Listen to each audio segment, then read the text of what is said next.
Hey guys, just a quick note before we begin that the show may contain spoilers and adult language, but that's just because we know how to have a good time. Stick around, you'll be glad you did. You are here for me to enlighten you. You ever act like this again, you're barred for life. It's just vile and base. It's kind of embarrassing. If you know your lines, then you can forget them. Oh, I get it. It's very clever.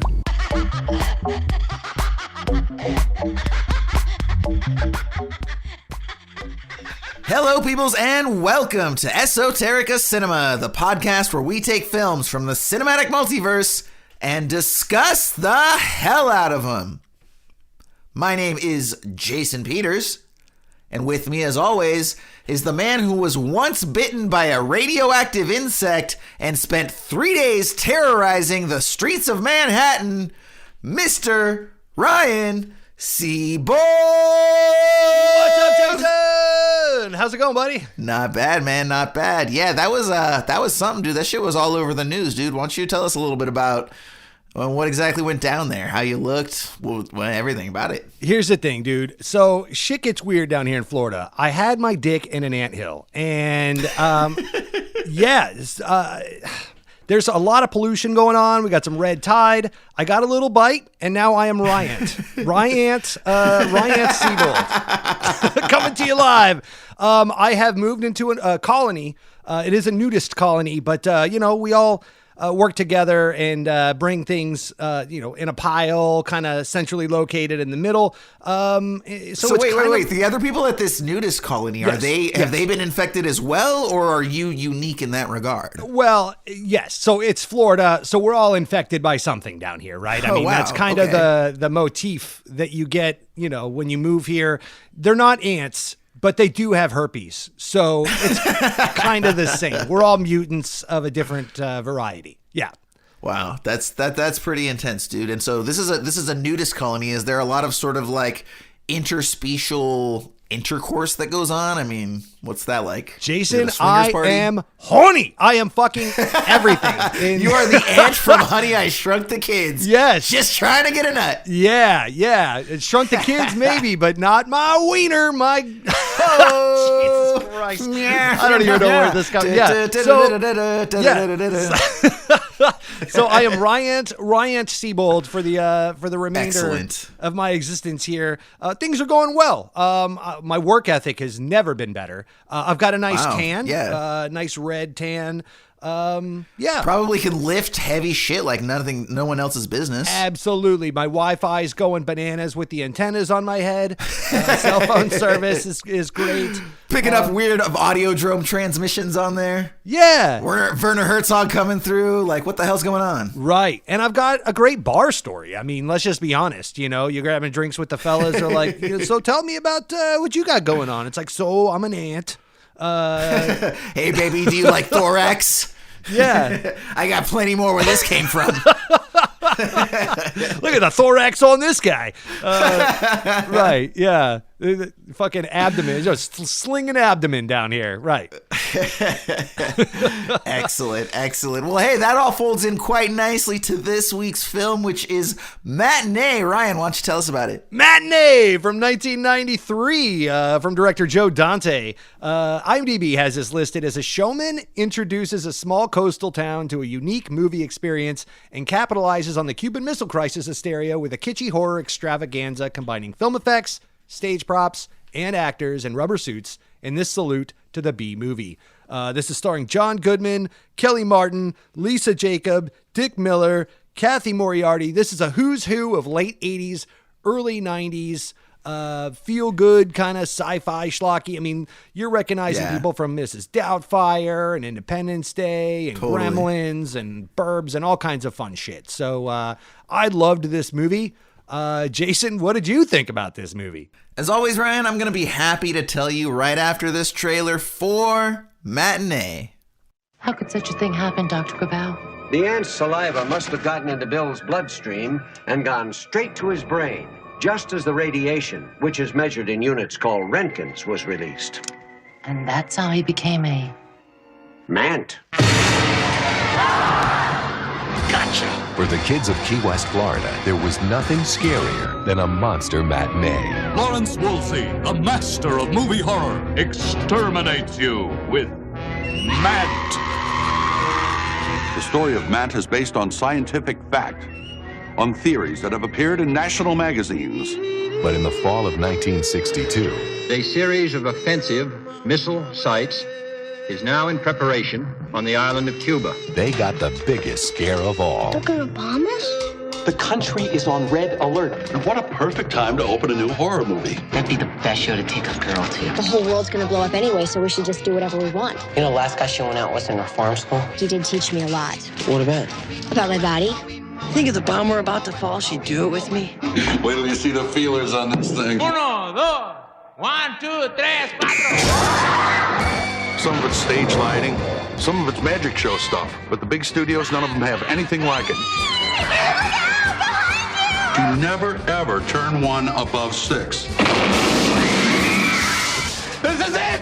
From Joe Dante, director of Gremlins. You see what he's putting back? The showmanship. The bombs are falling! You think this is some kind of picnic for me? Oh, I'm still concerned about that bomb thing. Little question of taste? No, but your younger patrons, you could have some seat wetness. John Goodman. I love this business. Matinee. Man, I've seen this twice. All right, man. So, Ryan, we're going to go into detail on this, but you and I are going to have a little bit of a disagreement. I was disappointed by this film. Yeah, I found it to be okay. I did not dislike it, but as has come up before on these types of episodes, such like, what was it, Seeking a Friend for the End of the World, like, I feel like I'm going to have to sort of take the con on this one because it's not, you said you loved it. I found it okay. I did. And we're going to go into reasons why. Right. So, yeah, and I'm going to go ahead and bookend my conversation by starting out and saying that I probably understand why you didn't like it. Okay. This movie is an odd one. It's because it definitely is for sure. Yeah, and we'll, but again, I've also never had a problem with odd films, dude. I mean, but it's oddly structured. Like, what really the fuck is this movie about? Like, who is it about? There's no MacGuffin. You're not really following anybody, other than not getting blown up and just watching a bunch of zany shit happen. But all that said, hey, it worked for you, obviously, right? I still enjoyed this movie, right? Absolutely, yeah, definitely. All right, well, I'll tell you what, Ryan, let's go ahead and let's get into this discussion. You got any idea where we should start? At the beginning! At the beginning. Okay, so, opening shot of this film. We actually start with a couple shots of black and white footage of the Hiroshima bombing before we cut to our first stage shot. So, we remain in black and white as the camera frames a two-shot of silhouettes. They're occupying either side of the frame. On the left is the shadow of a wiry man operating a motion picture camera atop a crane. Now, this camera is pointed at the silhouette on the right, which is a man dressed in a suit that's sitting in a director's chair with a comically long cigar extending from his mouth. Now, the film's camera then pushes into the man on the right as a title appears on the left, introducing him as, quote, the screen's #1 shock expert, producer Lawrence Woolsey. Light then fades in on his face, and he dramatically begins to extol the terrible dangers of the atomic bomb. Now, it doesn't take long for this to turn into a pitch for his latest movie, which is called Mant. Now, Ryan, I don't know what you thought, but I will right off the bat say that I loved everything about Mant. I just wanted to see It's Mant. a sort of... yeah, it's so for anybody listening that hasn't watched this film yet, there's basically a movie within a movie, and it's called Mant, and it's very obviously inspired by Them, probably, right? And all those very schlocky 50s movies. It's about a guy who gets bit by a radioactive ant, and basically turns into like a, well, at first he's like a human ant, and then eventually becomes a large ant, which again I believe is the point of Them. And, you know, we pull away and we see that, oh, okay, this guy, Lawrence Woolsey that's talking to us, he's actually on a movie screen. And we're in a movie theater with a bunch of kids that are all very rowdy. By the way, Ryan, I will say, the people at this theater, I don't know what kind of screenings y'all have over there in Florida, because this takes place in Key West, by the way. But, like, it does. I would be pissed if people were talking that much during my movie, dude. Like, That's the I'm deal. one of those people, like, Right. you, like, whisper to your spouse, and I'm like, Ahem. Ahem. We're in a theater, sir or madam. Right. Yeah, no, this was filmed in Cocoa Beach, Florida, which is literally straight across the state. I live on a peninsula, the great state of Florida, the so-so state of Florida in the United States. And yeah, it's just on the other coast, on the other side of the dong that is my wonderful state. So, yeah, Key West is a ruffiant island in the Florida Keys chain off the head of the dick. It's the pre-cum dripping into the Caribbean. I don't know. But it's at the tip of that. It's the end. So Key West is where Hemingway lived and went crazy. It's a ruffiant little pirate island. Also a spring break destination. But yeah, if ever there were some... It sounds like it'd be so much more fun than that. Just the name Key West sounds like a party town. No, it totally is. Hence the talking in the movies. They don't give a fuck about anything. Like, if ever there was a scenario where you were going to get a disrespect for sitting down and behaving, it would be Key West. So, awesome. Right. Gotcha. Okay, that makes a lot more sense. Yeah, it's a raucous they're not there group for the down art. There. Yeah. Yeah, okay. Cool, very cool. Yeah. Zero fucks. Zero fucks given. Zero fucks given. Yeah. 100%. Understood. And the other thing is we're obviously clearly in the either late 50s or early 60s. I actually did read a description that said it takes place in 1962. Which makes sense, probably because that coincides with Cuban Missile Crisis. Yep. I, Ryan, am horrible with history. If it's not a history of cinema, I probably don't know about it. So I had no idea the Cuban Missile Crisis was in 1962. Yeah. As a matter of fact, the most I knew about the Cuban Missile Crisis was that they made a movie about it that I never saw called 13 Days. Cool. You're doing a great job. Yeah. No, I crush life. Yeah, because Kennedy, and then the Kennedy assassination happened right after this, and the Bay of Pigs and the whole bit. Yeah, Guantanamo Bay, and it was our standoff with Russia, basically. The communists I know these are names. I have heard these titles and names and descriptions be thrown around. Right. So it's my understanding that Russia was fueling Cuba and using them as a proxy, more or less, to get through to do a little... bit of a standoff with the United States. They had nuclear arms. We had nuclear arms following World War II. And yeah, we were pointing them at each other and threatening. And so they set up a little military base down in Cuba by way of Castro. And yeah, so, you know, then, you know, you have the whole kids getting under their desks and all the silliness that ensued. Yeah, the duck and cover bullshit. Right. That it's actually funny because I actually just rewatched Doctor Strangelove recently. Oh yeah, and that actually resonated a lot more strongly than it did in the past. I think that's the kind of the case with most Kubrick films, right? I think when everyone's younger, you respond to like A Clockwork Orange, and then as you get older, like things like 2001 and Barry Lyndon start to like seem really good all of a sudden where they didn't before. Yeah, and yeah, so, and I think that's kind of... Now, one thing that I did also want to mention, too, is before we continue, I actually do have a clip of him being Lawrence Woolsey's character selling Mant, like the way he does in the beginning of the movie, and I would like to go ahead and play that for everyone real quick, just in case you haven't seen it, to get an idea of the level of camp that we're talking about. So here. Good. Observe the ant, a miniature marvel of social cooperation and prodigious strength. But if a man and an ant were exposed to radiation simultaneously, the result would be terrible indeed. For the result would be Mant.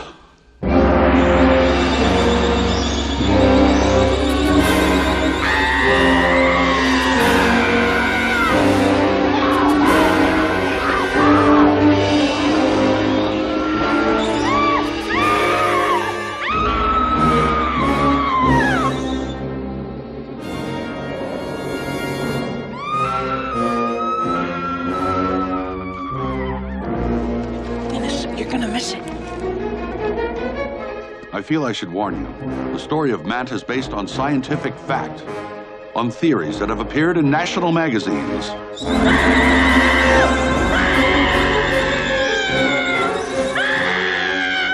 Yes, these terrible events could happen in your town, in your home, and they will happen in this theater, in Atomovision, the new motion picture miracle that puts you in the action.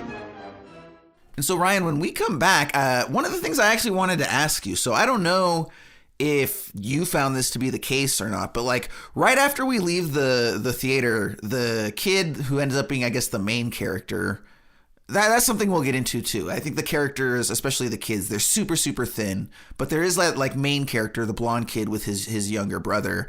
And they have this shot right after that where he's walking home and like, it would like the color saturation. I don't know if it was like on my TV, but it was so orange. Dude. Yes.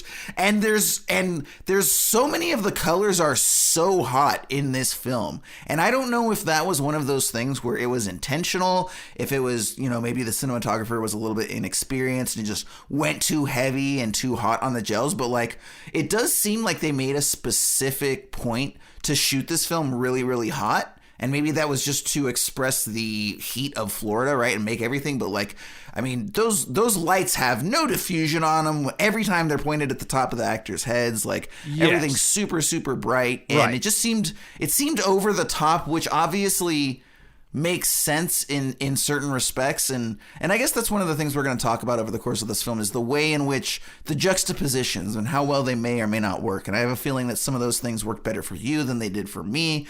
But there's like over the top, and then there's like what feels technically incorrect. And part of me feels like it crossed the line. Yes. There. So Do you agree? It was my take on this that they shot this. So when you and I went to film school, they taught us a lot of the rules, quote unquote. And then it was up to us to learn how to break said rules. There were times where I was taken out of this. I could think of a couple of times very specifically where they used what are known in our industry as cookies.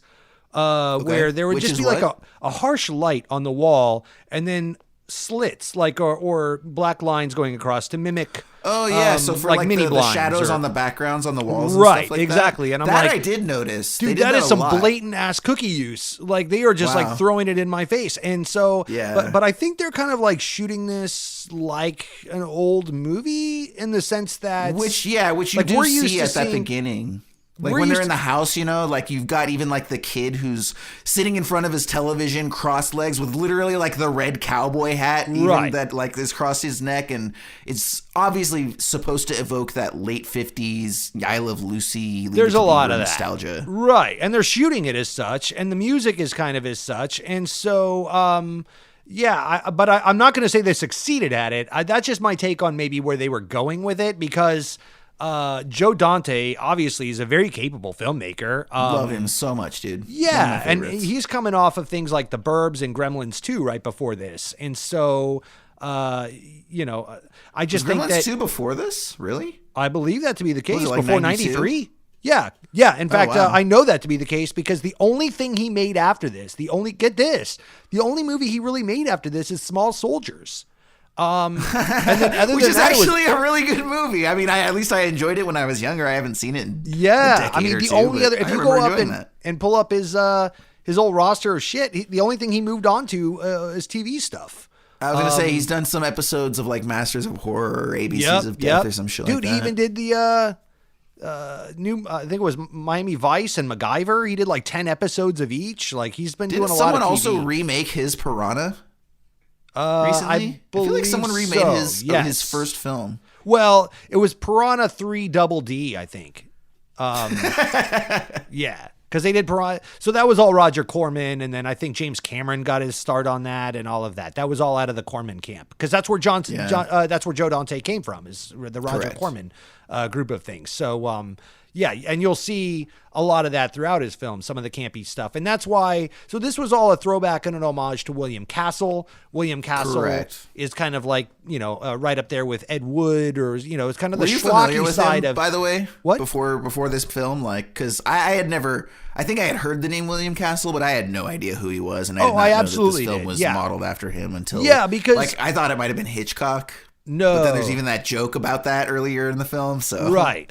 No, I think Hitchcock was inspired by, in a lot of ways, William Castle was the schlocky Ed Wood side of Hitchcock. You know what I'm saying? Gotcha. So, he was the esteemed version, and then this guy was the... Correct. Yeah. Hitchcock made that style of filmmaking more legit. Hitchcock was powder cocaine and William Castle was crack. Right. Yeah. William Castle was just straight meth. Let's just do what?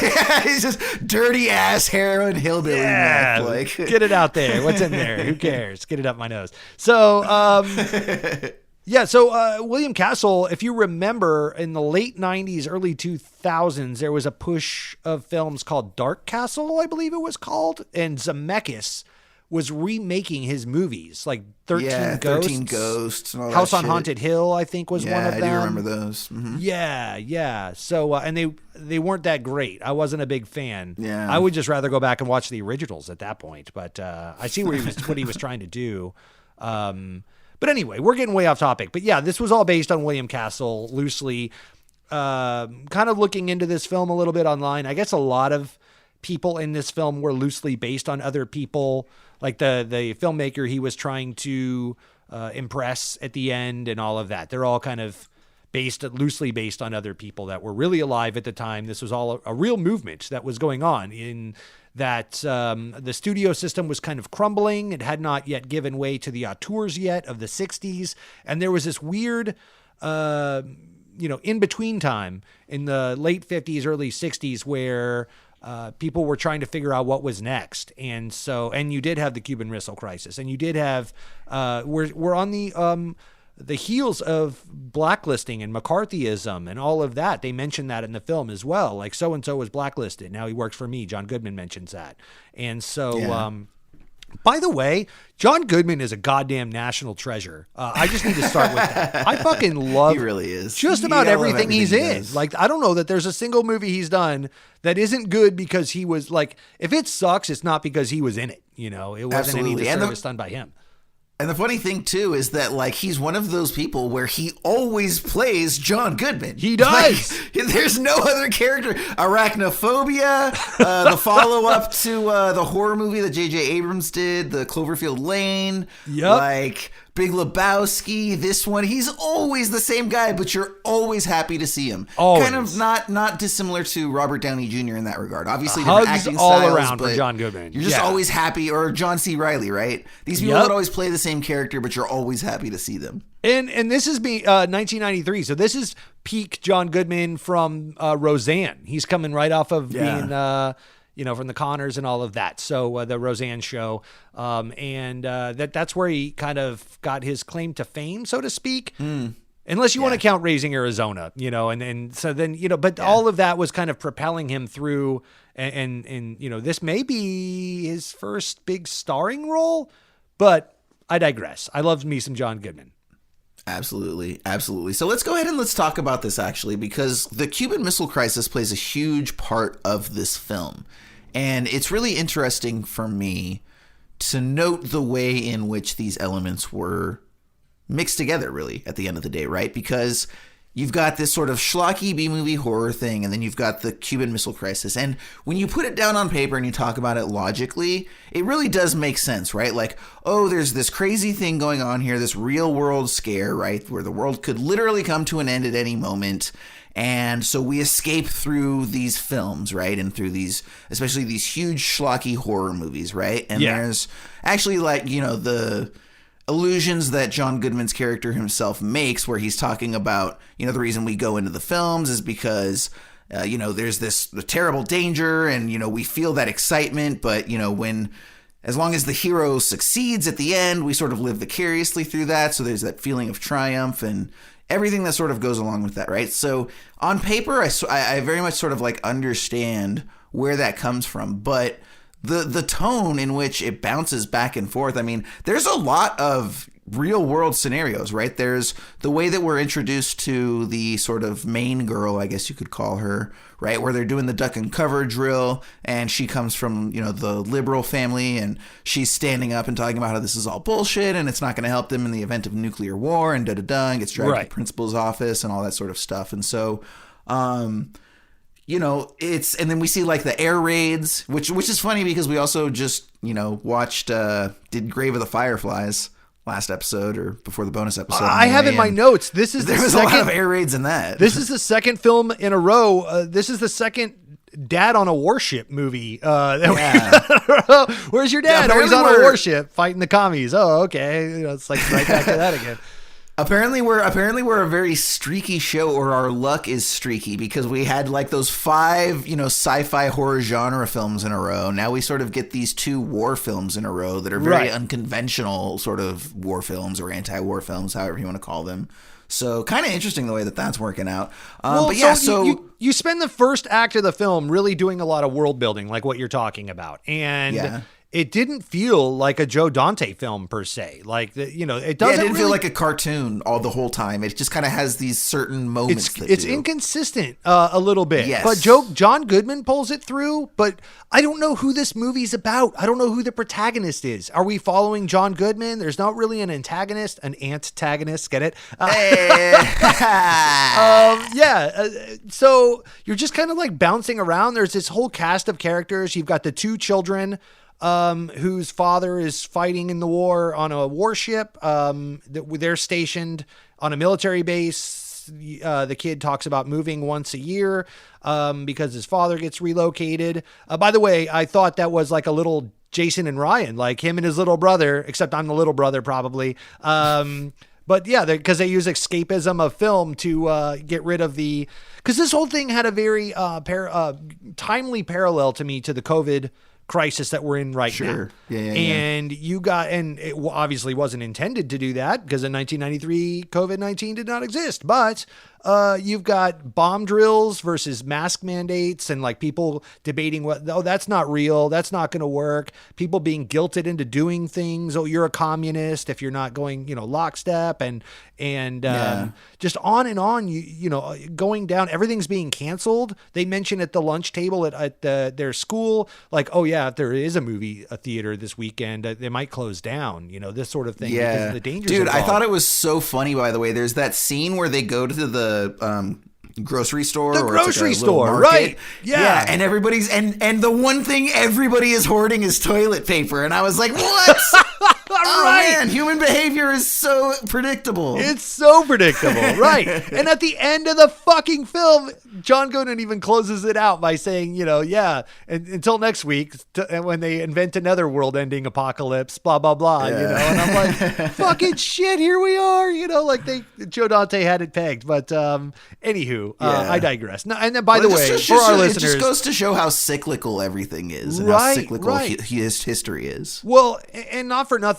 Just to be very clear, I'm not taking anything away from the legitimacy of either the Cuban Missile Crisis or COVID-19. I think both of those are very real threats, or were. Sure. And, I don't know that the Cubans in Russia are still trying to get us, but it's just how we as humans respond to them that I found to be cyclical more than anything else. And a lot of parallels in how we as humankind respond to crisis. Some of us coming together, some of us absolutely losing our shit, or most of us perhaps. So, yes, but the one consistency is that all of us sort of do want that escape, right? And we turn to different outlets for that. And, whether it's films, whether it's podcasts, whether it's the stock market, whether it's learning a language, learning an instrument, exercising, learning how to cook. There's so many different things. And that's the one good thing that came out of that, we're such a work-driven society, especially pre-COVID. I think that's the one thing that allowed everybody to take a step back and be like, dude, what is this society we've created that is literally just working to the bone to pay your bills till you die and give the fucking state your house or whatever the fuck you managed to cobble until then. Right. Yeah.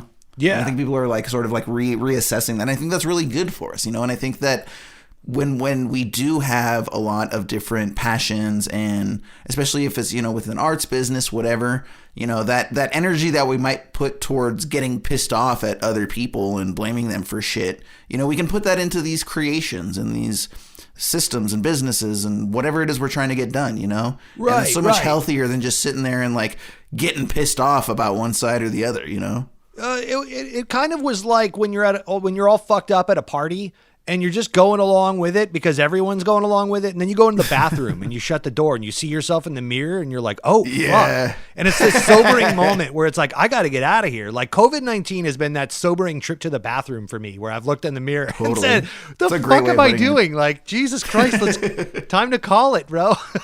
Figure something out. Yeah, man, it's pretty nuts, dude. It's pretty nuts. But like you say, there's been tragedies every day, and you even hear that too, about when people step into the presidency, and just the knowledge of knowing that like every day, like our society is, one move away from total collapse or one attack or one false move. Like that's just some crazy shit to have to live with, And now aliens. Right? I mean, it's about damn time, let's get it over with. It's a lot more fun until they actually show up and like then try to subjugate us. But for now, we can have like fun projections of getting cool tech given to us and going on space welcome our shit. new alien overlord. So if you're out there catching the airwaves and you hear my voice, I mean, hell, we've made it to every continent outside of Antarctica, Jason. It's true. So and with your help, alien overlords, we can get there. I don't think it's far-fetched to think they're listening right now. I really don't. It's true. It's true, especially once you start getting into, some of the heavier and headier topics about time and space and, time being linear or a flat circle or all these sort of different things. They could be in an entirely different metaverse listening to us right now. I think you're just describing the endless and the void and the last several We have been movies watching way too many genre films. It's a good thing that we're stepping away. So, real quick, getting back to this film. So you've got John Goodman playing the William Castle style character or whatnot as a film director, producer.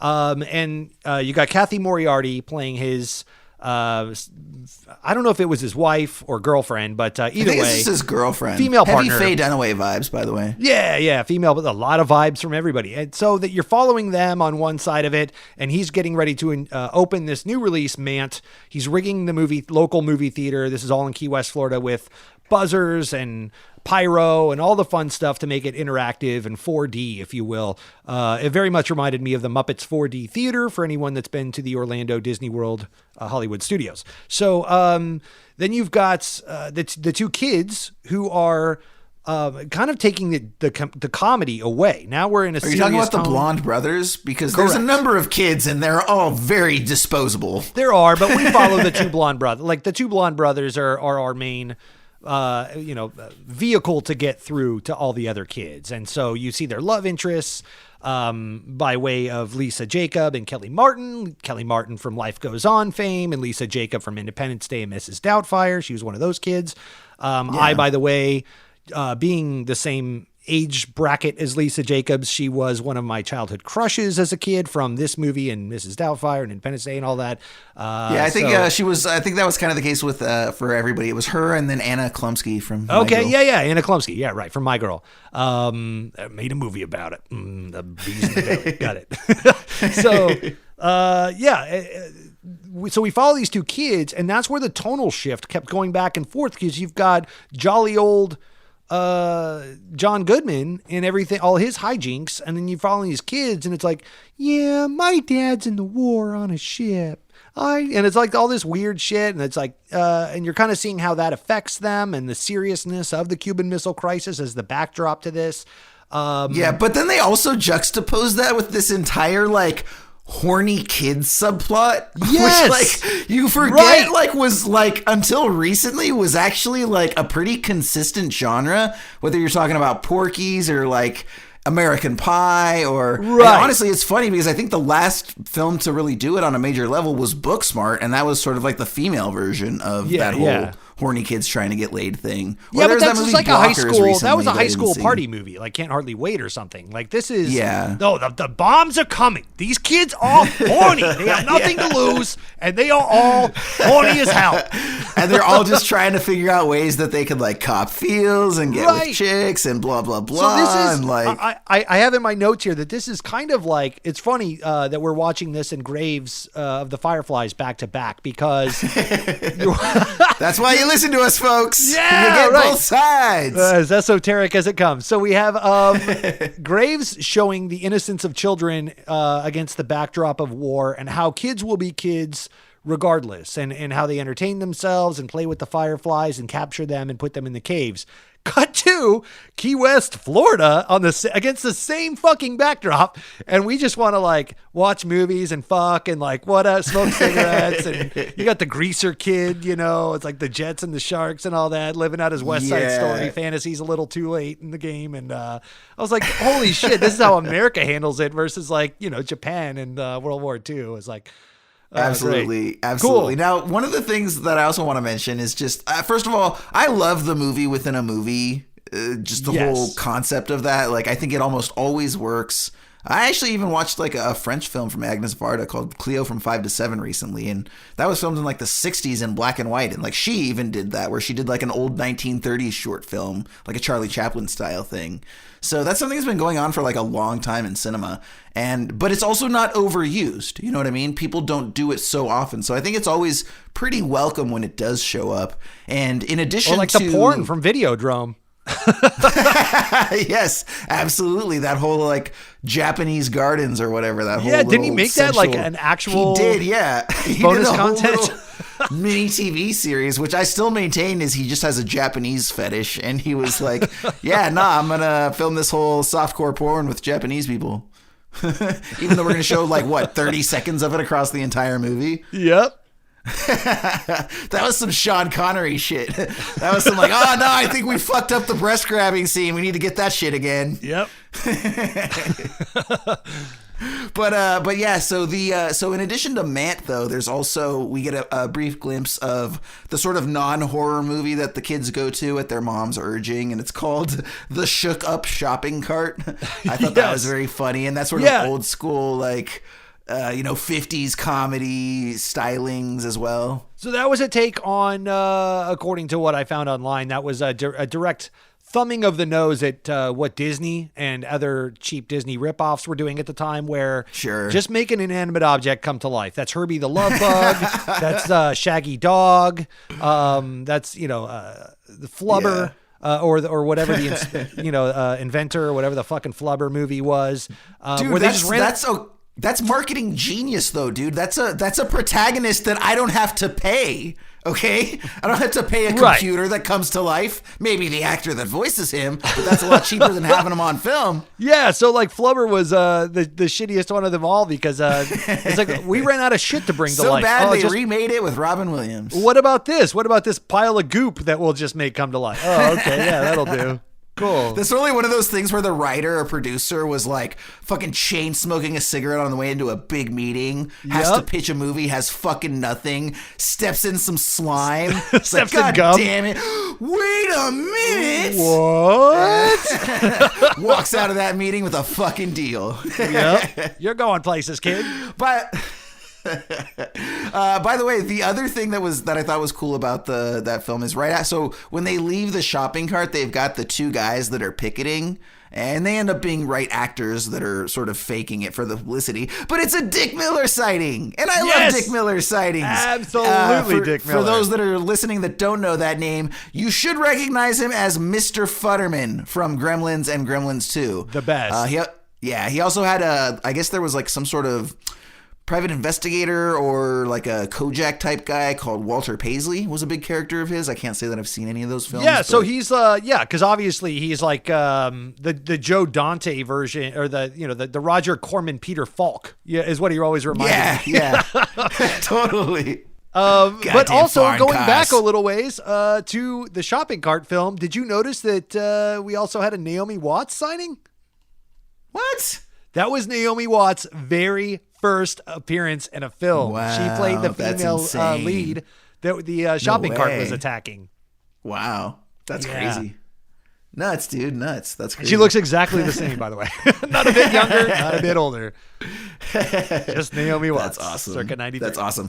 So okay. Speaking of weird things that don't work in this film, dude, we've got to talk about this fucking greaser guy, because. Okay, so this character his name is Harvey, okay? And he's a greaser. Now, we meet this blonde girl, okay? She's kind of attracted to one of the boys appropriately aged in her class, right? And she's trying to get him to go to the movies with her. do some sort of volunteering. He bails on her to go to the movie. She ends up going to the movie, sees him there. There's a little bit of a tussle there, but they'll make up for it by the end. This Harvey character, this greaser guy, is still apparently very much in love with this, 13, 14-year-old, junior high school girl. I already right? know where you're going with this, Jason. I've looked this up. Go on. he has to be uncomfortably old. There is a scene where he is in a bar. He's in a bar getting a beer and he sees Dick Miller and the other guy. What the hell is going on with this age discrepancy? He has a receding hairline. He covers it up by brushing his hair forward, and you can clearly see that he's like a 40-year-old man. I don't know if he was supposed to be 40 in the movie or like Joe owed a friend a fucking role and he put him in, but what the fuck, dude? So this greaser character is 27 years old at the time of this film. And even in the context of the film, that's grossly old, though. Right. These kids are in what, middle school? Like, there's no way. They're freshmen like 14 at most. max. Yes. So his love interest that he's jealous of. So there's this weird love triangle wherein the new kid in school, played by one of our brothers, that has recently moved to town, dad on the warship, he is now being approached by a friend who is this weird, he walks like a bulldog with his chest out, kind of like, I don't know. He had a weird strut going on, but that's neither here nor there. This kid, because all these kids are horny, because the world is coming to an end, they're finding their sexuality. There's a love interest of Kelly Martin from Life Goes On and millions of Hallmark films. Sure. You'd recognize her if you saw her out there, folks. She is, at the timing of this film, 16 years old, playing a 14-year-old. This kid is 27 years old in a bar hanging out with Dick Miller. So, no idea what's going on. 100%, dude. And especially because, like, before we actually realize who Harvey is, she has that whole thing where she's talking to the 14-year-old kid in her class about how this, quote, slightly older guy gave her this whole sexual awakening and taught her things about her body that she wants to continue exploring. Gross. And then you meet him and he's got a fucking receding hairline. What the hell? Yes. That's illegal. It should have just been Dick Miller. At this point, it should have just been Dick Miller. In Florida, Ryan? What? Wait, what? Is that how you all do things in Florida? Yes. Absolutely. It's a Florida thing. That is not how we do things in Florida, unless your name is Matt Gates, I think. So Buzzing. Maybe. Hey. Yeah. That's not how I... Yeah, that was super creepy, dude. Super creepy. It should have just been Dick Miller. That would have been fucking hilarious, by the way. And she's like, yeah, there's this slightly older man that has been teaching me things about my body. And Dick Miller walks in. And he's like, hey, what's going on? He's smoking a cigarette. Come on, kid. I'll show you things you never knew could exist. I'll get you in the rated R movie and buy you some show you booze. the world. He's got a switchblade comb. He fucking combs his hair back. And then on top of everything, like, the character's not weird enough. They're like, oh, by the way, your character also delivers really bad poetry awkwardly. Yes, and he's like a beatnik, greaser. Who is this supposed to be a parody of? Nobody like this actually exists. Nobody. And yet I like this movie. I'm still on board at this point. Maybe because of, if not in spite of. And that's the thing, Ryan, is like, so, you know, we've had films like this before where it's sort of like, for me, this is just one of those things where, aside from this whole weird, you know, older dude discrepancy thing, like, there's a lot to like about this movie in a vacuum, right? Like, we've already talked about the John Goodman performance, which is very charming. And also Kathy Moriarty. I thought she did a great job for not having too much screen and the time. But sub-movie within a movie is hilarious. The puns in that film are hysterical. What do we call him? Bill. But yeah, no. Kathy, so I'm an ant. What do you think my life is? A picnic? And then I think there's one time where he like smashes the ant farm and he's like, "Go, my brothers, be free!" I'm living on crumbs here. So now here's the thing, Ryan. I'm gonna take a gamble here because it just based on the way that you're talking, I feel like you may not know this. And so this is for potentially you, but for anybody listening that is enjoying everything that we are talking about with this Mant, or if you saw the film and you enjoyed everything about Mant, it is a 15-minute short film, completely edited, available on YouTube right this very moment. Shut the front door. Are you serious? You can go watch it. I started watching it when I was doing some research on the clips for the show. I have it saved. I'm going to listen as soon as we're done with this. Absolutely. Like tonight. There's such good comedy writing in that film from a schlocky standpoint. I cannot wait. Yeah. So anybody that wants to check that out, again, that's on YouTube right now. Go just type in Mant and it'll come up with an exclamation point if you want to be technically precise. So now the one thing we haven't talked about either, Ryan, and that's, we have a movie podcast. And so much like Bowfinger, or any other film that's going to sort of like extol the love of film and cinema, whether it's high art, low art, or anywhere in between, like I'm here for that. I love films. We wouldn't do this fucking show if we didn't. So I adore it. And so there's, the whole context of Lawrence Woolsey's character loving movies and loving making them and showing them. And there's the main character, the blonde kid, and he loves movies and watching them. And that's what all these kids bond over in light of all this terrible situation that's going on around them with the Cuban Missile Crisis. Is just these schlocky B movies that they love. And there's even a very, very lovely, it's very short, but it's a very nice little monologue that John Goodman gives when the kid ends up going to work for him, because he kind of calls out the fact that he recognized that the picketer is one of the actors from his movie. And so he's like, kid, well, hey, why don't you come work for me? And we just keep that between you and me.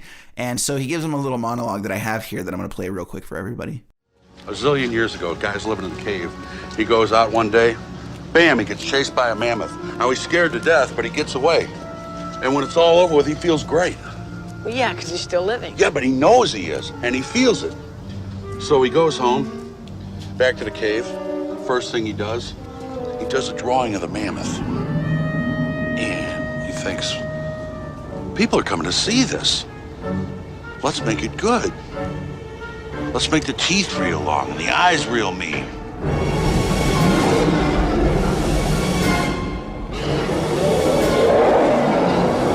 Boom. The first monster movie. That's probably why I still do it. Make the teeth as big as you want, then you kill it off. Everything's okay. The lights come up. And as you said, Ryan, he's trying to outfit the theater with all this kind of cool schlocky stuff and the seat buzzers and everything. And the entire movie is really leading up to the exhibition of the film Mant on Friday night. We also are introduced to the head usher shortly thereafter, who's played by Robert Picardo. And this is a guy that you've seen in a million things. You just don't know his name. He's been in Star Trek Voyager and a million other things. And he's a good character actor. He's always a welcome sight. I enjoy him. And but yeah. And we also discover that this Harvey character has shown up and accepted a role to basically play a masked version of Mant in a costume that's going to run out and scare people at certain times during the exhibition. So and this is going let's stop here for a second. So you've got all these subplots going on simultaneously, none of which are the main plot. I don't even know that this movie has a plot. I really don't. I could not pick out a main character to save my soul. The kids, I guess, the two blonde brothers really would be the main ones if you had to choose. However, I dare you to find them on the cover art for the movie or the movie poster in any way, shape, or form. If they're our protagonists, you'd think they'd at least be, it's just John Goodman in a big theater with the word matinee. So this movie's a mess. It's an absolute mess. And 100%. You're bouncing back and forth. You're spending quite a bit of time at this point in the film with the 27-year-old statutory rapist greaser kid and Dick Miller and all of that. You're finding out his whole subplot. You're following for entire scenes in the movie, 5-10 minutes, the friend who walks like a French bulldog, who's in the love triangle with Kelly Martin and all of that. And it gets way away from the brother dynamic. And you kind of go back to them to be like, oh yeah, remember? And they're sad because of their dad. But also, and then you go back to John Goodman and Kathy Moriarty in the theater. And then you're with the theater owner. We find out the theater owner / usher has this one of the survival tanks or whatnot, the bomb shelters that he's built into the theater of all places. Like that's where he just lives there or something. That's where he's going to go out, is at the theater. So he loves movies that much. But then there's like entire scenes with him. And so I get, sometimes breaking off from the narrative to a subplot, but this movie is entirely consisted of only subplots. Am I wrong in that? No, you're not. And I've actually, I 100% came to the same conclusion, 100% agree with you. I've thought about it, and I think that what happened with this is that I think that the entire premise of why they made this film, Joe Dante and the rest, it was really just centered around that moment at the end where the quote unquote bomb goes off, and it really just ends up like all sort of like being a ruse and such. And I think that it was really about making the theatrical experience for them. And then they realized like, well, wait, we don't have a character to pin our story on. And then kind of tried to reverse engineer a bunch of different subplots, and just none of them ended up connecting. And so, yeah, I think that's kind of how that came to be. Yeah, I mean, Joe Dante is no... he's no slouch. Well, he's no stranger to an ensemble cast. And, a lot of what we've seen from him does consist around larger cast of people, but there's always a central character to pull it all together, right? There's 100%, yeah. Tom Hanks in The Burbs, or, you got Billy and Gremlins. Right. So, you'll go around and see these gremlins affecting the whole town and how the town is going through this crazy scenario. But you always come back to Billy, right? So, or Tom Hanks' character or whatnot. But this didn't have that comeback. I think you're right. I think that the third act felt like a Joe Dante film, and the rest of the film the other two acts really just felt like stilts to get us there, or some kind of vehicle of world building to get us there. And because once that third act kicked in, I was on board all the way. Interesting. So, what's funny is, for me, once the third act kicked in, I kind of actually felt a little bit disappointed, because I was like, well, this is kind of all you have in store for me. Like, you already kind of set all this up. You know what I mean? Like, okay, like the buzzers go off. Great. You showed us you installing those into the film. So the surprise that the audience gets is not a surprise that I as a viewer get, because I know it's there. Like, yeah, but that wasn't meant to be a surprise. There's no I understand. Shyamalan twist. There's buzzers in the seats. You know what this is? This is the equivalent of fucking Twitch. This is the equivalent of watching someone else have a great time in a fun house. You're just watching someone do cool shit, and it's not happening to you. I would love to be in this theater, but it wasn't like one of those things where it's like, oh, I feel like I'm having this experience. Again, I felt like I was watching people have an experience that I didn't get to be a part of, and from there, like, it didn't have anything more going on. I don't know, the same way that Peter Jackson makes you feel like you're a part of all these zombies dying and Dead Alive. Like, I can't sit here and tell you mathematically, like, oh, he should have done this, that, the other, whatever. Okay. But I was just saying that, like, and then I think so even maybe he if knows they were that, showing because him doing something in the theater, like setting something up, but you didn't know what it was, and then at the end there's the payoff of seeing what it was that he was doing the whole time. Correct. Like, it was more elusive.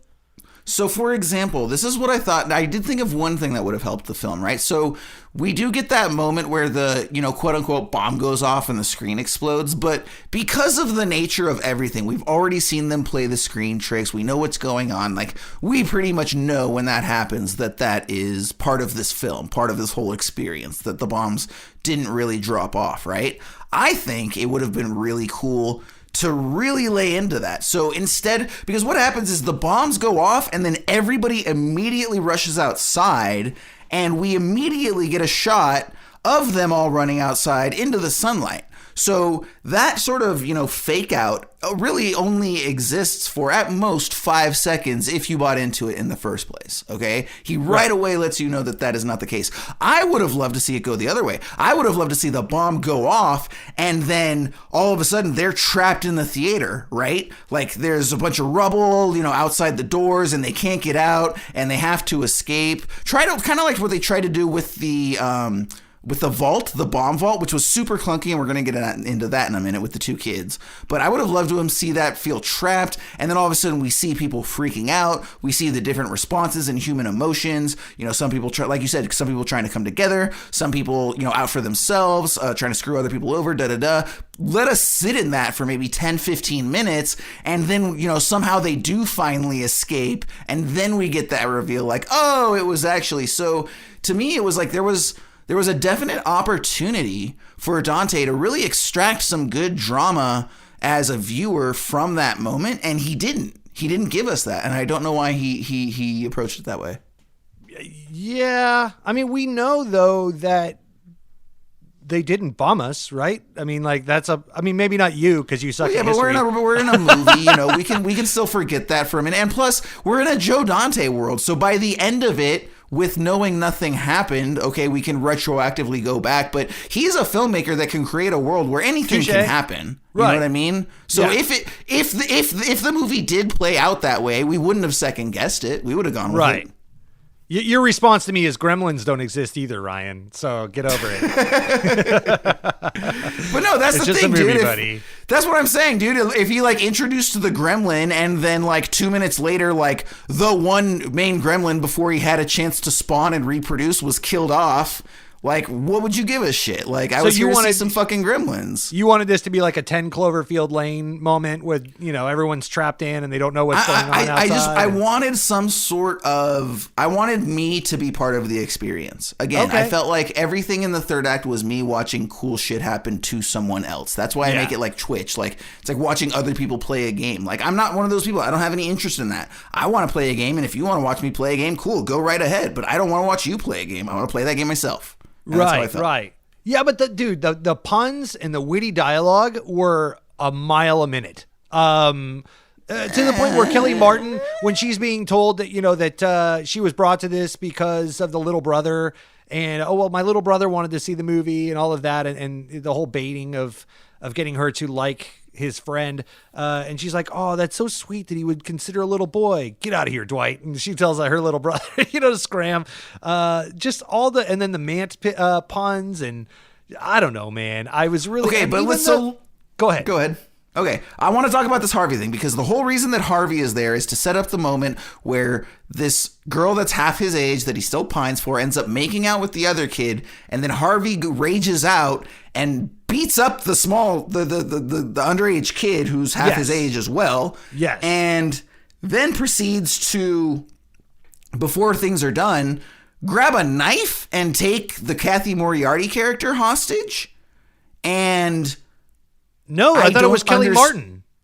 No, I think he does that. He ends up, I think, doing it with the kid, and then he ends up taking like the nurse or whatever. And no, I'm like 90% sure he takes Kelly Martin away from that kid and says, you're coming with me. And then they take a car and he's kidnapping her, because Kathy Moriarty's been in the theater with John Goodman the whole time. She's there down in the safe, in the bomb shelter and all that, right? I honestly, I mean, I have in my notes here that he grabs nurse / Lawrence's GF. So I would think John Goodman would have been way more concerned, because John Goodman has a line that I have written in my notes as they're driving away. He's literally kidnapping someone at knife point, and John Goodman coyly says, "What does she see in that guy?" Meaning they're a couple. Later. No, but what happens? I mean, what happens is Harvey takes out the knife and grabs it, and then that's when the bomb goes off, quote unquote. And so everybody fucking mad rushes out of the theater, and that's how they get him like away from him. Okay, get away from him. That's what I have here. Well, anyways, the Harvey character is outside the theater being arrested at the end. Because they try to pin him on ruining the theater. He's like, I didn't do it. He did it. And then he points over and he's, being put into a cop car. So, yeah, which, by the way, so there's this whole thing where Lawrence is showing the exhibition for, some financier that's going to pick up the picture. Like, there is no way that movie makes money. I know they have that throwaway line where he's like, oh, the insurance will give it back to you. But it's like, no, not if you knowingly are doing this and going in and cutting out circles and retrofitting and fucking with everything. Like, you can't just be like, oh, yeah, insurance, I blew up I intentionally blew up my theater. You owe me money to recoup not only the expenses, but also so we can make a profit on the movie? Well, in all fairness, there's only one screening. You get one screening. They didn't pay more for that movie. They paid 50 cents because it's 1962.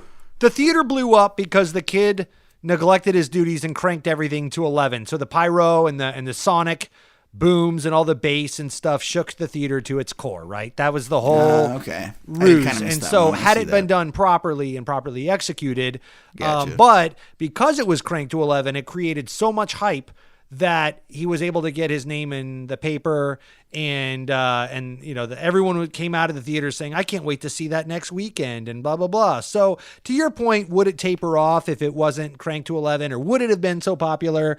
Who knows? But I would argue that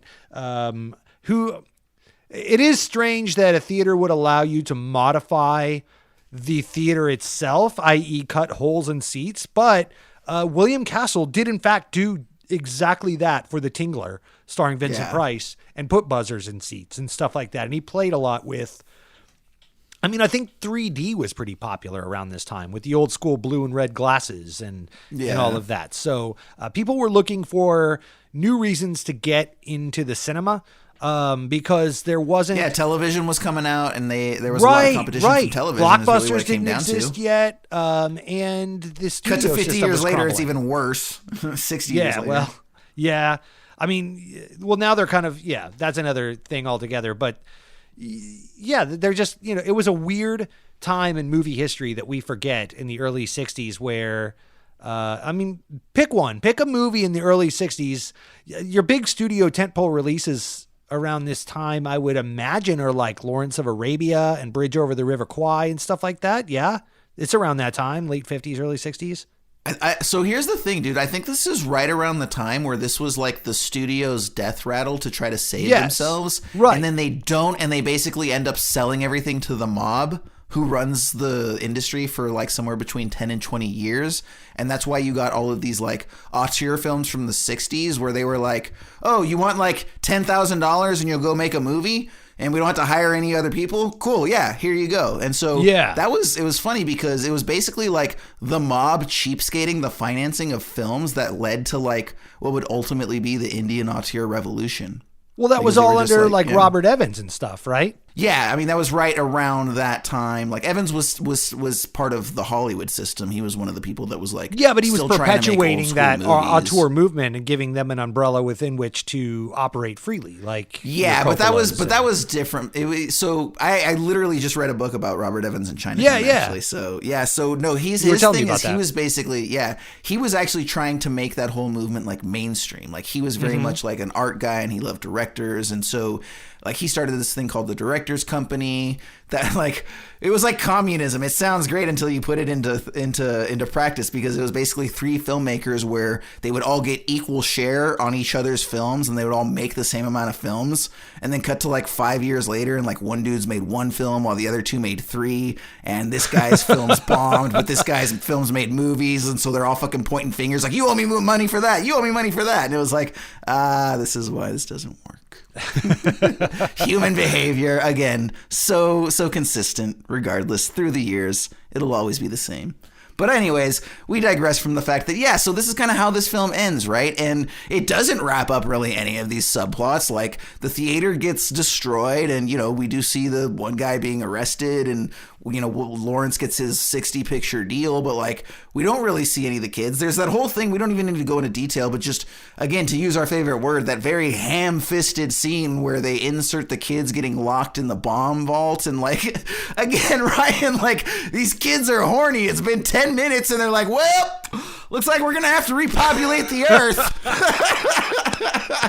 I was like, that happened so fast. Man, like, we had a good run. Oh man. Yep. And then of course they get busted out like 10 minutes later, and there's really no reason for that happening. Funny side note, I don't know if you caught this as well. For whatever reason, the older blonde brother hated Lisa Jacob. Did not like her whatsoever. And so the makeout scenes between the two of them that you would think would be like the most fun thing for a kid, very, very difficult for them to get through because they hated each other. Man. If only 13-year-old me could have subbed in, right? I mean, Right? hey, tag out, bro. I got you on this. Or 27-year-old me, apparently. Joe Dante was cool. Apparently. Just fucking let it ride. Let's do this. I got my leather jacket, girl. Let's go. Yeah. Oh, man. So, yeah, dude, I mean, it's just... Again, like, you know, these parts individually, you know, like some of the cool shots, a lot of the cool stuff that goes on in the theater, the Mant movie within the movie, the shopping cart movie, you know, these things are really cool in and of themselves. And I think I'm going to enjoy the 15-minute Mant short film more than I will the 90-minute Matinee that features parts from it, you know? Like, I really like a lot of what they did here. But yeah, as we've discussed over the course of this episode, dude, like, it was just such a mishmash of ideas and concepts and juxtapositions. And, you know, it's like we've talked about, you know, it's like you've got all of these great ingredients and you fucking put them in a gumbo and they just don't have any business being with one another. They don't congeal together. And so, you know, when you take a bite of that soup, instead of it being one cohesive flavor, you're just tasting the 7 different ingredients that make it up. Yeah, I mean, I should have mentioned this at the top of the film, but this was written by 2 people, a guy named Jericho Stone, which is the fucking most Hollywood name of all time. Jericho Stone. Jericho Stone. That's a Rock character. Jericho Dwayne Stone. The Rock Johnson. Dude, if I ever get into porn, when I get into porn, I am going by Jericho Stone, hands down. His only writing credit, claim to fame, is My Stepmother is an Alien, which is like so terrible. Yeah, it was on How Did This Get Made and all of this. They had their big put her in a bra diatribe that Jason and Paul exchanged. And then Charlie Haas, who wrote Gremlins 2 and Tron. Yeah. So, and that's it. Right. So my take on it is Jericho Stone drafted a story that made no sense, and then they brought in Charlie Haas to do Punch Up, which is where you get all the zaniness in the third act, and it feels more like a Dante film because that's probably the Gremlins 2 Looney Tunes shit that's going on. But it's overlaid on top of this what the fuck, and there's no real main characters, and it's just a bunch of nonsense. So, by the way, this movie, I believe, bombed pretty bad. I think that... I think it did as well. Yeah, I think it's running on a budget of about 13 mil. Did I see that right? Something like that? That's the number that I remember. Yeah, it was something like that. It didn't even make half its budget back. So the fact that we're even here talking about it is, a wonder. I will say... There's a reason it's on Esoterica Cinema. Bringing you the hard hits. I will say that the third act did punch me in the face with something I just knew I knew, and I couldn't put my finger on it, and I had to look it up. And it was the score. Did you? Yeah. It was the Oompa Oompas. And I just was like, the Oompa, Wait, what? Oompa. And I'm like, man, this fucking guy, the music just sounds so familiar. And I looked it up, and it's Jerry Goldsmith, who the guy scored everything, but not the least of which is The Simpsons. And it was Simpsons-y. At this time, 93 totally.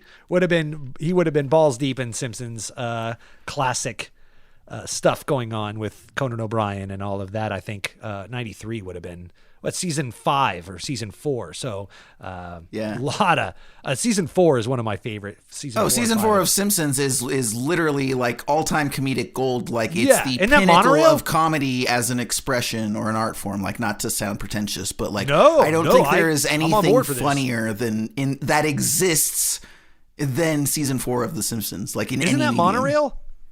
I'm sure it is. Yeah, it's so many classic Monorail, episodes, dude. Like, I'm pretty sure it's the Radioactive Man.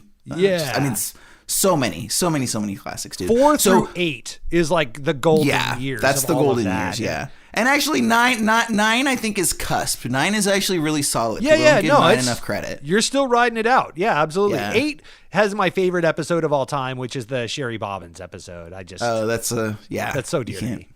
Yeah, I don't know, dude. If pressed, I mean, again, there's so many good ones, dude. I'd have to say probably either Lemon of Troy with the lemon tree, which I think is a season 4. Oh yeah, with Shelbyville. The chili cook-off episode. Yep. That's a good one too. Yeah, man, you can't mess with those. But okay, don't know shit about the Cuban Missile Crisis or World War II, but God damn it, give this man some Simpsons history. Listen, dude, if you listen to our trailer, which by the way, fine folks, I mean, I appreciate you listening to us right now, but you can also just for, shits and giggles, go check out the trailer we have right now. It's on all the platforms if you haven't listened to it. Yes, we very distinctly on that episode say that we are idiots about everything that just happen to be very smart about film specifically. And I feel like we prove that time and time again through moments like this. I can't tell you dick about the Civil War, but I can go heavily into the whole Carol Co. fiasco, the studio that financed Terminator 2. Well, that's why we're here. That is why we exist. Absolutely. I do want to mention this real quick before we wrap things up here, which is just going back to this Jerry Goldsmith. I do have an interesting story, once again, from that very interesting book I read. By the way, it's called either The Big Goodbye or The Last Goodbye, and it's about the making of Chinatown, specifically looking at Jack Nicholson, Robert Evans, and the screenwriter Robert Towne. Fantastic book. That was just one of those books that would not let me ignore it. Like every time there was a free moment, I was like, do I want to watch a movie? Nah, I want to read this book. Fantastic book. Anyway, so they talk about how Chinatown was just a fiasco of things coming together, and it was very difficult. They finally get a workable cut towards the end. Everything's looking good, but they had huge problems with the score. Now, Polanski being, sort of if not an avant-garde filmmaker, certainly left of center filmmaker, wanted this very sort of crazy avant-garde jazz score. And so he actually, interestingly enough, he hired the person that did the temp soundtrack for The Exorcist, because Polanski had seen a rough cut before it was finished, loved this dude's score, but it was really avant-garde, and so the studio ended up going with someone else. Polanski went back to him and said, hey, I want you to do the score for Chinatown. He didn't really want to, but he finally convinced him to, and then everybody was like, hey, so when they finally got a working cut, everyone was like, hey, this is great, but what the fuck is up with the score, dude? The score is all over the place. It's horrible. It's distracting. It's this and that. It's just, it's like some crazy Philip Glass thing. So Robert Evans himself actually went around Polanski and that guy's back and found Jerry Goldsmith and basically was like, hey, dude, I've got this great film, but the score is going to tank it. A, can you do a score? And B, can you work with me to not mention any of this to Mr. Polanski? To Polanski. Yeah, and he was weird because he was like, there was this interesting note where Jerry's like, I had zero interest in doing the project. And then Robert Evans asked me a question. He says, Jerry, what do you hear as being the main instruments in this score?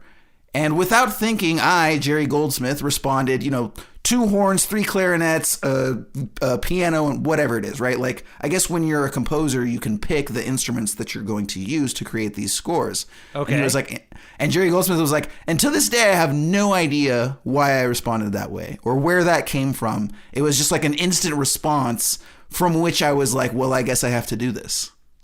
Wow. And so he ended up scoring Chinatown, and that's how I had no idea. What a weird I didn't either until a week connection ago. that we would have be talking about Robert Evans, and then Jerry Goldsmith did that and this. I don't know.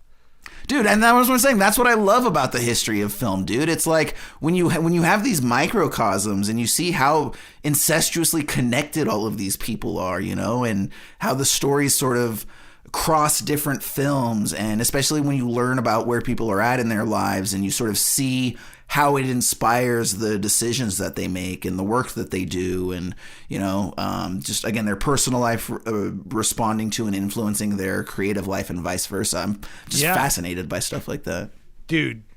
Anyone that's out there listening, pull up Jerry Goldsmith's IMDb roster and see the lineage of film history that he has. I mean, this guy has composed everything from Planet of the Apes to Gremlins 2 and everything in between. It's bananas how accessible he was to make Chinatown and all these legendary auteur films, but then still get into some weird sci-fi shit like Logan's Run and then to go do The Simpsons.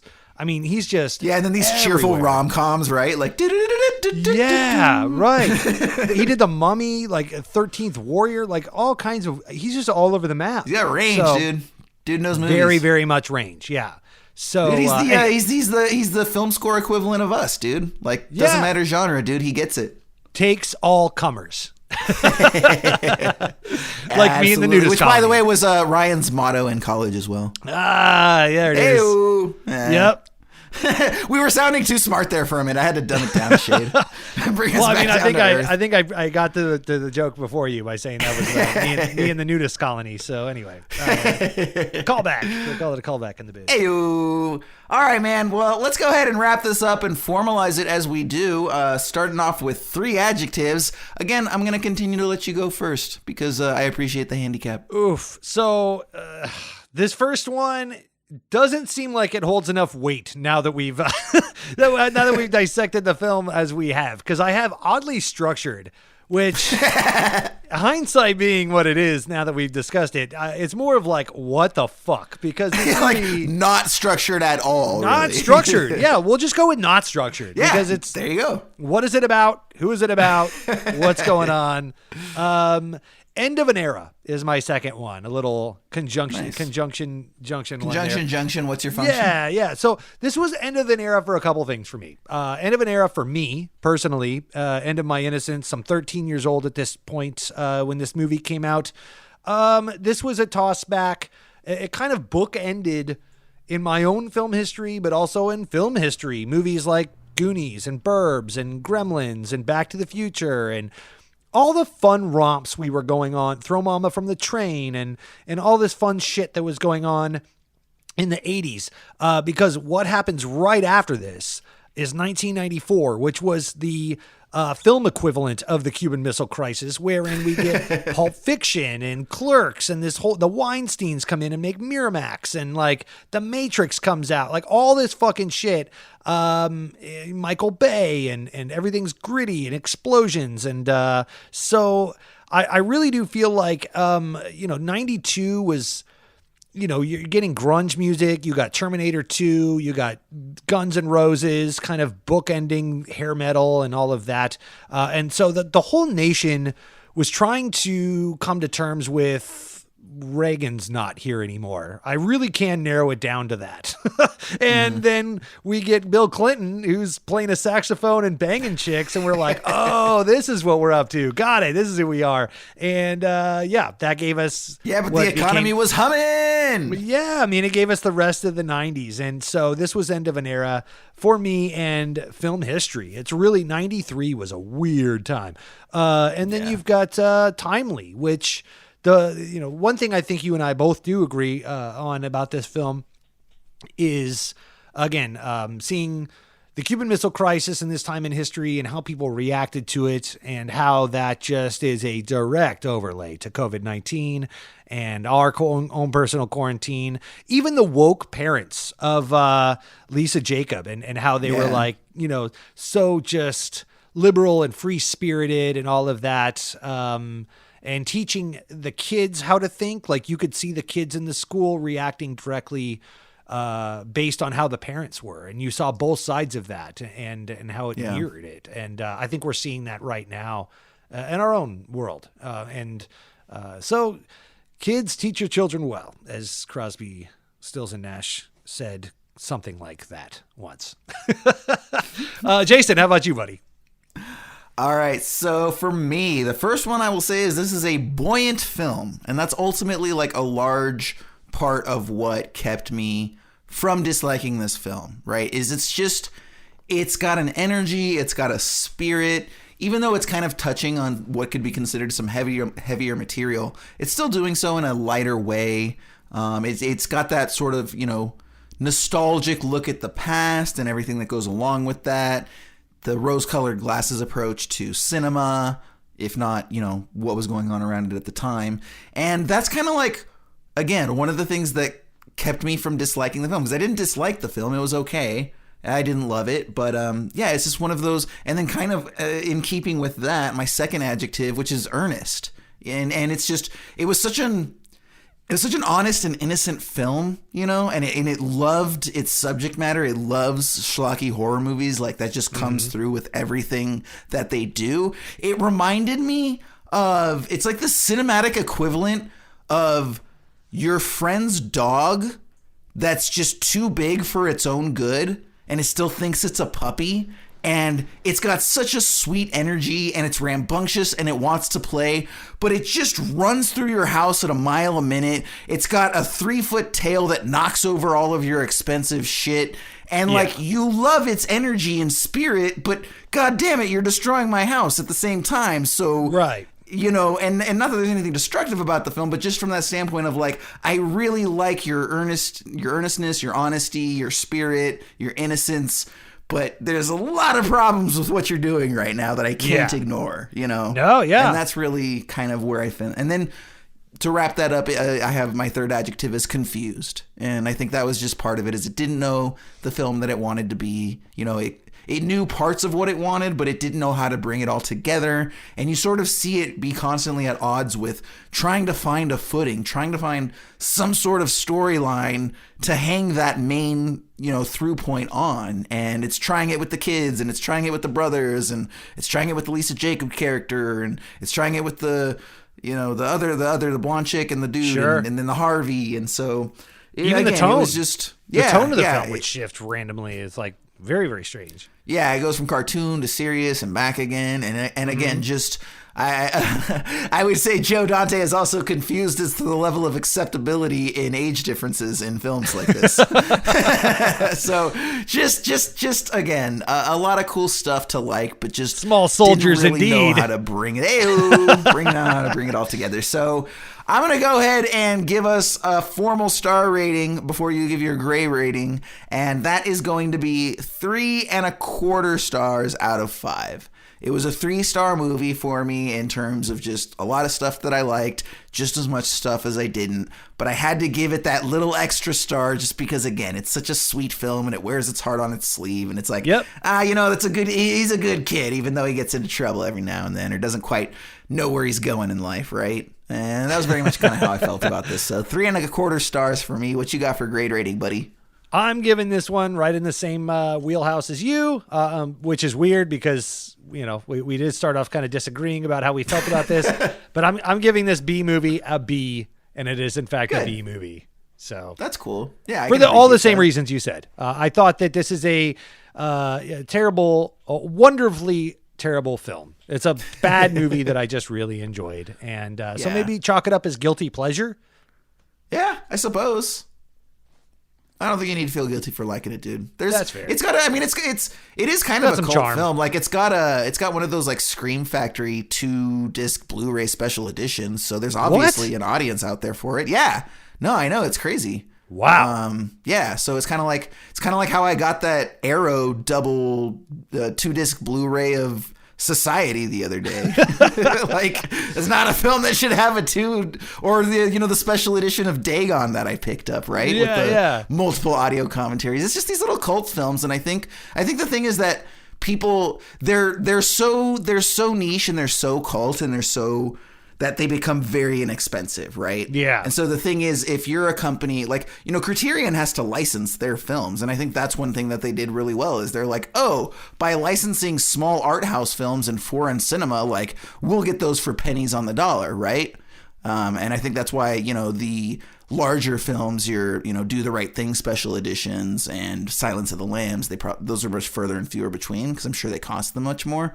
But I think these, Arrow and Anchor Bay, all these different companies, they just go around and find these little cult films that they can pick up for cheap, and they're able to sell, because it's a dedicated audience. There's the people that do love those movies will pay $20, $30, $35 up to $40 for those Blu-rays. So they're making a lot of profit, I think, per. But either way, pretty crazy. In all fairness, I stand by my opinion that they literally had to print that disc. They had to make that disc of Dagon for you. Like they do it on a per order basis. When you click buy, they're like, we got another one. That is just for me. Took out a blank off the spindle and put it in his CD burner off his Dell computer. I had wondered why the UPC was 000003. It's kind of interesting. You're the third one. All right. Well, that is our review of Matinee. Hopefully you enjoyed our discussion, if not the film itself. You should know what you're getting into if you haven't seen it. So go ahead and check it out if you like, based on what you heard here today. We are going to go ahead and move on to selecting next week's film. But before that, a little bit of business here. So, do want to let you know the business. As always, we do have the social media accounts that you can go ahead and hit us up with your follows and communicate with us, guys. We want to hear from you. Do you like what we're doing here? Do you want to see some new films on the next season 3 list? Are you having a particularly good crepe or muffin? You need to tell somebody about it. We'd love to hear from you. We've got a couple different options. We've got Esoterica Cinema on both Twitter as well as Instagram. And then we are also esotericacinema@gmail.com. So you can go ahead and hit us up there. Ryan is available at the Ryan Siebold, I think, on most of your on things. Twitter. And Ryan Yeah, _Siebold and then what's on Instagram, because I never planned on people knowing who I am. So. Very, very loud. They say dress for the occasion. I did none of that. Yeah, and then I'm Jason Aberrant on both Instagram and the email and Twitter as well. And in case anybody wants to know why, I'm not going to tell you, but you can ask me and I'll be happy to tell you on any of these different platforms. Esoterica Cinema. That'll be our new Q&A. Absolutely. So once again, we encourage you guys to check us out. If you are listening to us and you haven't subscribed, please do so. We really appreciate those follows and subs. Helps us out with the numbers and the rankings and the metrics and all that crap that you guys don't care about. We also have a very nice website. It's got our season 2 master list on there that you can download and follow along at the end of the episodes when we pull these films. It's got the animatics. It's got a little description about what we do. It's got links to the web player in case anybody knows. We do have a really awesome web player that breaks down, separates all of the episodes from the bonus episodes to the comedy sketches. And so, yeah, bunch of different ways that you can hear us. And of course, we are doing a giveaway this month. That's right. It is our very first giveaway contest. Yeah, so we're having a contest right now. All you need to do to enter is really easy, guys. Just leave us a review on any of the platforms. We do prefer Apple Podcasts, but any, Podchaser, Good Pods, any of those things, totally acceptable.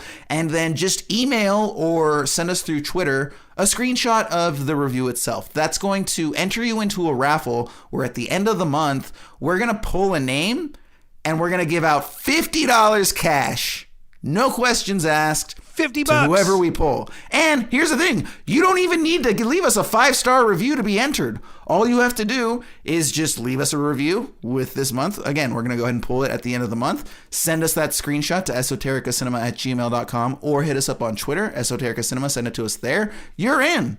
And then at the end of the month, you might get $50, no questions asked. And then you can stop listening to us. You can even play us for that. Just, clock in and tell us we're trash and peace out and come get $50.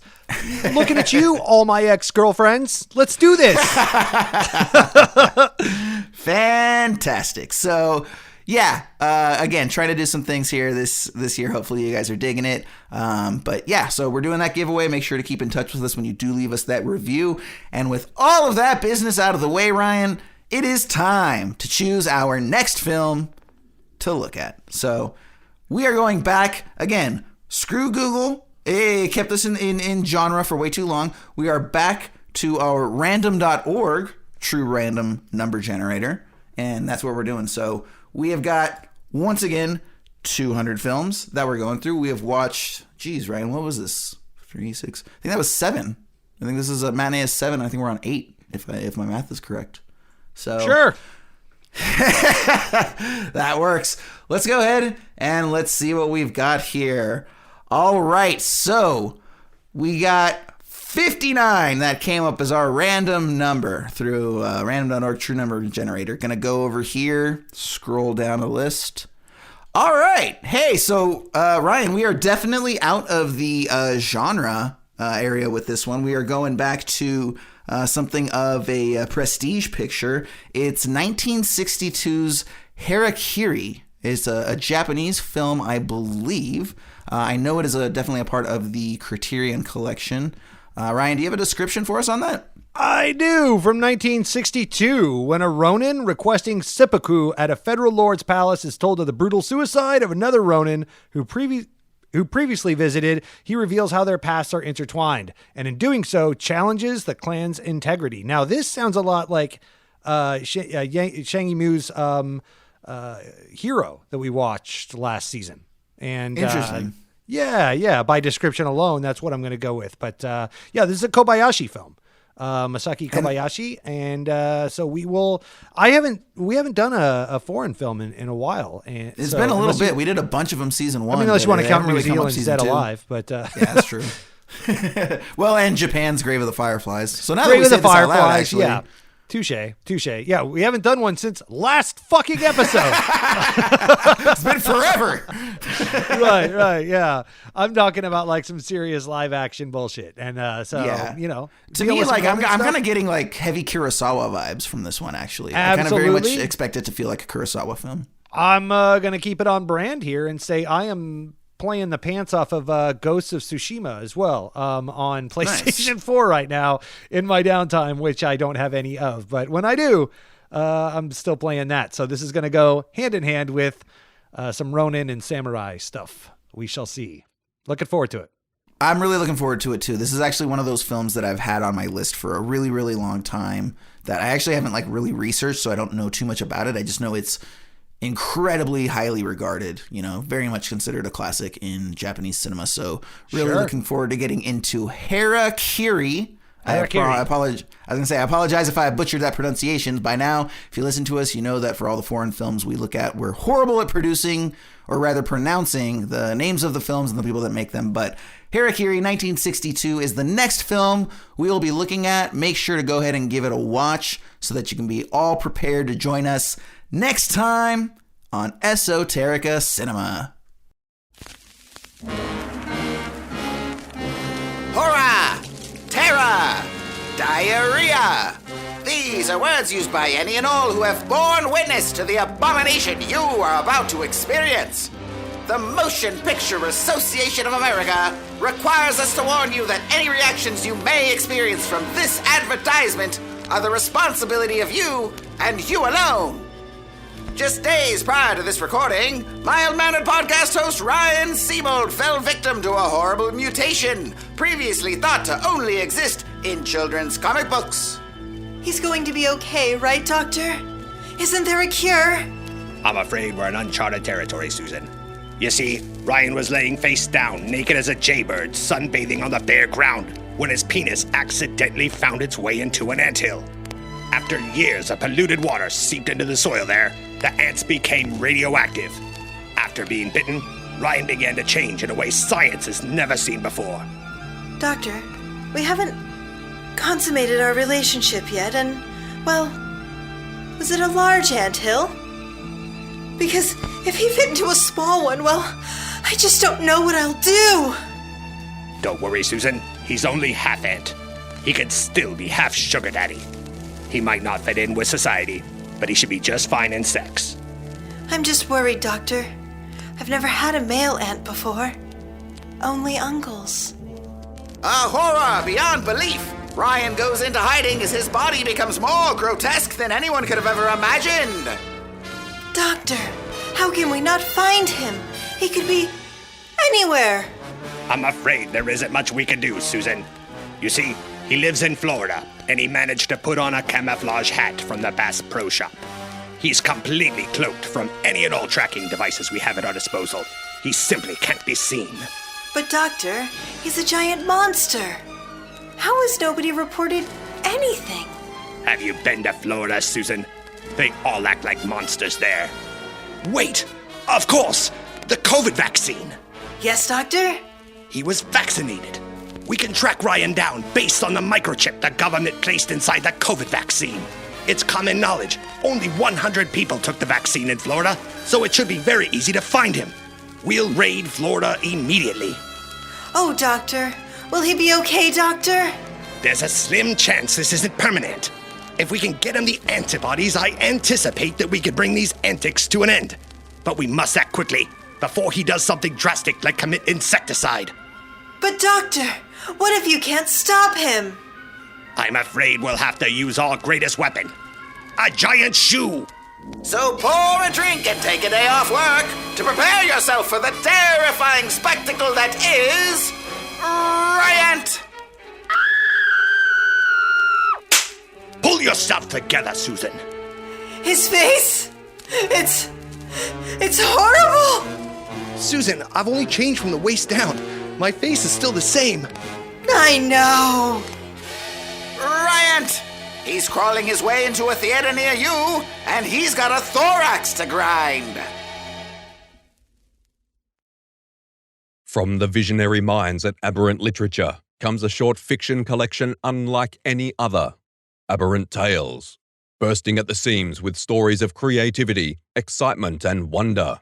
Aberrant Tales takes the very best in modern science fiction, fantasy, and horror, and weaves them into one thrilling, eclectic package. Featuring the works of Ashton Macaulay, M.T. Roberts, Daniel Kurland, and Jason Peters. Aberrant Tales is available today in ebook, hardcover, and paperback versions, online and everywhere books are sold. Published by Aberrant Literature.